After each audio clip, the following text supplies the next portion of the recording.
আমাদের রুহুল আমিন সাহেব আছেন, আমাদের সাথে ডিজিরা আছেন। আমি প্রথমেই আপনাদেরকে একটু বলি, আপনারা অনেক সময় জানতে চেয়েছিলেন আমাদের কার্যক্রম অগ্রগতি সম্পর্কে। তো আমার মনে হয়েছিল যে সত্যিকারের কিছু অগ্রগতি হোক, তারপর আপনাদের জানাবো। আচ্ছা, ঠিক আছে। আচ্ছা, তো আমাদের কাছে মনে হয়েছিল একটু অগ্রগতি হোক, অগ্রগতি হলে আপনাদের জানাবো।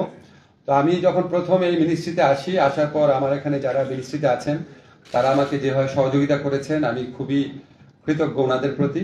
অনেক সময় আমরা শনিবার দিন অফিস করেছি এখানে, এমনকি প্রথম শুক্রবারও আমরা অফিস করেছি। রাত্রে ওনারা যখন যে জিনিস জানতে চেয়েছি হেল্প করেছেন। আমাদের একজন বন্ধু ছিলেন, আপনারা জানেন, বিশিষ্ট অর্থনীতিবিদ জিয়া হাসান, উনি জার্মানিতে সেটেল।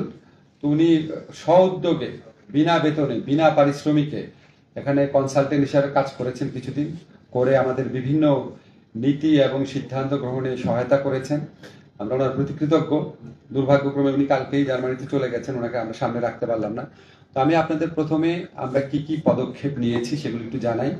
তারপর যদি আপনাদের কোয়েশ্চেন থাকে অবশ্যই এই মন্ত্রণালয় সম্পর্কিত, অন্য কোনো মন্ত্রণালয়ের উত্তর ওখানে যাই দেবো, এখানে না, সেটা আপনারা করতে পারবেন। আমাদের সচিব মহোদয় আছেন, ডিজিরা আছেন, যদি সম্ভব, যদি আমার পক্ষে কোনো কিছু উত্তর দেওয়া অসম্পূর্ণ থাকে ওনারা কন্ট্রিবিউট করবেন, অসুবিধা নেই।